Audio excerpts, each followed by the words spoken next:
Elon Musk says that the Department of Government Efficiency is on track to save American taxpayers $150 billion. I'm excited to announce that we anticipate savings in FY26 from reduction of waste and fraud by $150 billion. And I mean, and some of it is just absurd, like people getting unemployment insurance who haven't been born yet. I mean, I think anyone can appreciate whether, I mean, come on, that's just crazy. Okay, guys, we got breaking news here. Another shocking example of government fraud.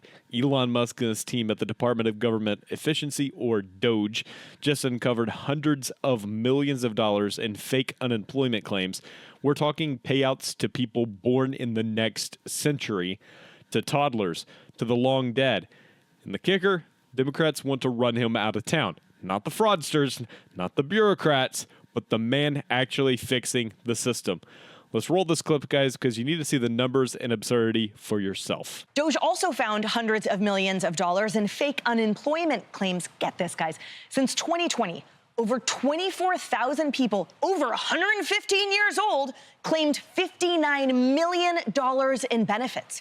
28,000 people between 1 and 5 years old claimed $254 million. Nearly 10,000 with birth dates over 15 years in the future claimed $69 million.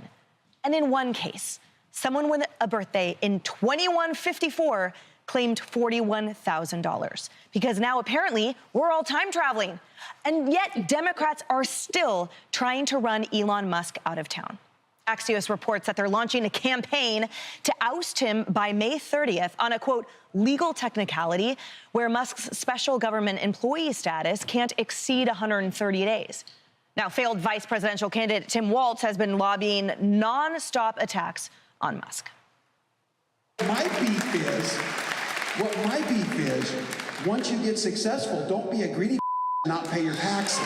But I don't think we should be the party that demonizes someone because they're able to afford something or they're able to work hard and got something. What we should demonize is people like Elon Musk and those people that do that. And that's different. Haley, all right, let's go in reverse cron here. So I'm going to do the last one first. Thank you. Yes. Which is the audacity of Governor Walz to single out Elon Musk as like a bad billionaire. When we talk about contributions to society, he's done nothing but help this society, medical developments, rescuing astronauts and more.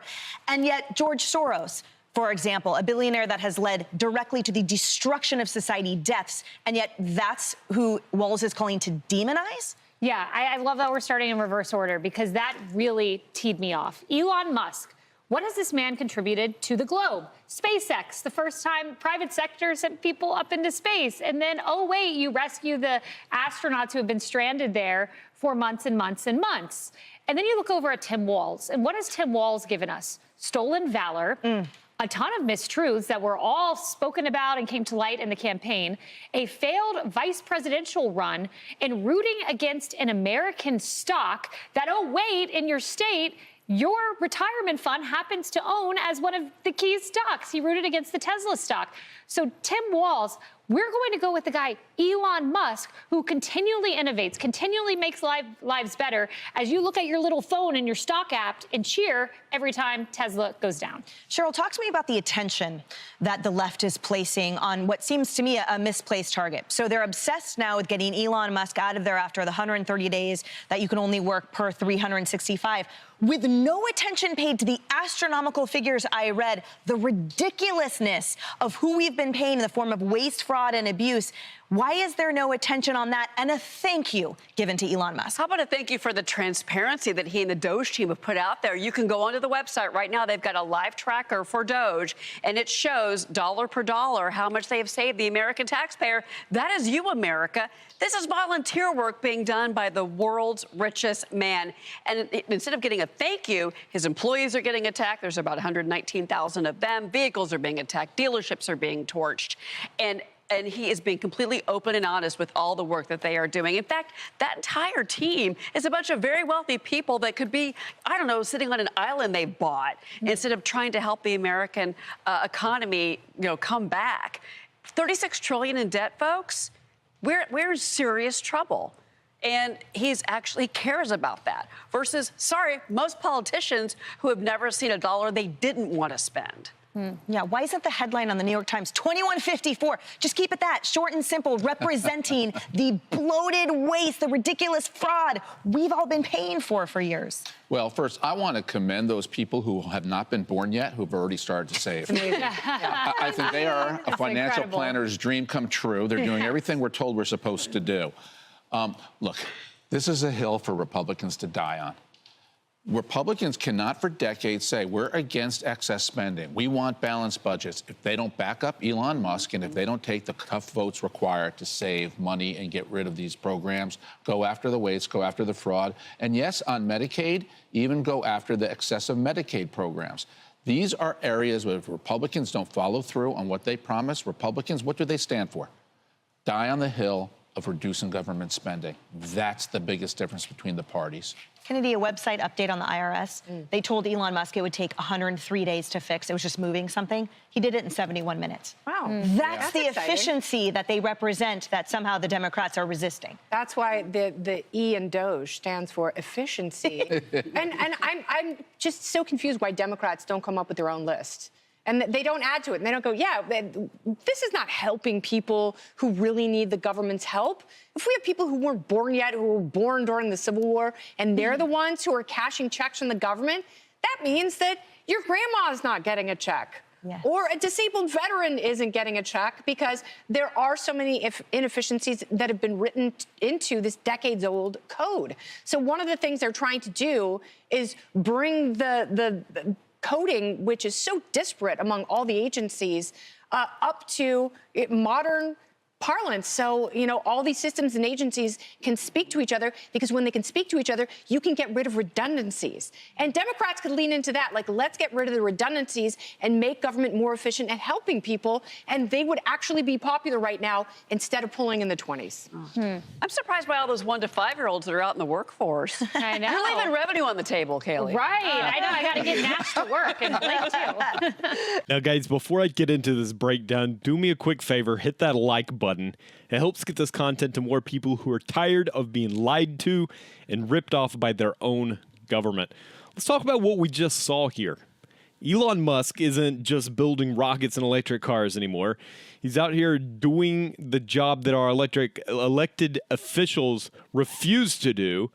The Department of Government Efficiency is projected to save taxpayers $150 billion. That's not speculation. That's real savings from cutting waste, fraud, and abuse. Now, let's talk specifics, guys. 24,000 people over 115 years old were collecting benefits. Over 28,000 children between the ages of 1 and 5 raked in $254 million.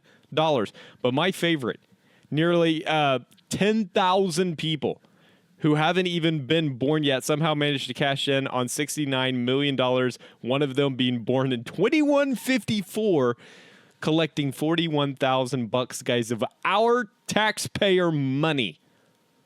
Our taxes are paying that kid that's not going to be born for another 100 years.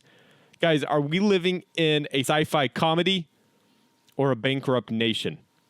And while this team is cleaning up the mess, what's the response from the left? A legal campaign to get rid of Musk by May 30th. All over a technicality about how long he can serve as a special government employee. Not a thank you. Not a round of applause. They're trying to punish him. Meanwhile, the media stays mostly silent. Democrats like Tim Walz, failed VP pick, serial liar, professional finger pointer, are out here trying to make Musk the villain.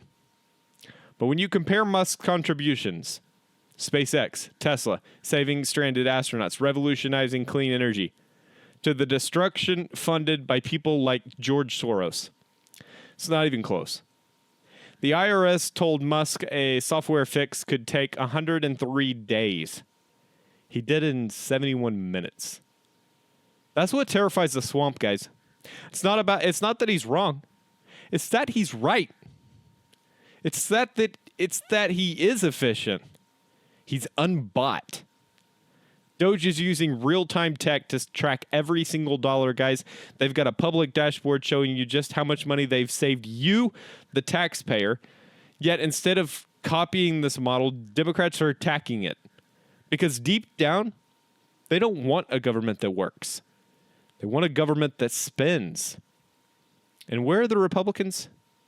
If you say you want fiscal responsibility, this is the hill that you die on. Support this mission. Back this man. Take the tough votes. Guys, because if you won't, then what do you really stand for? We are $36 trillion in debt.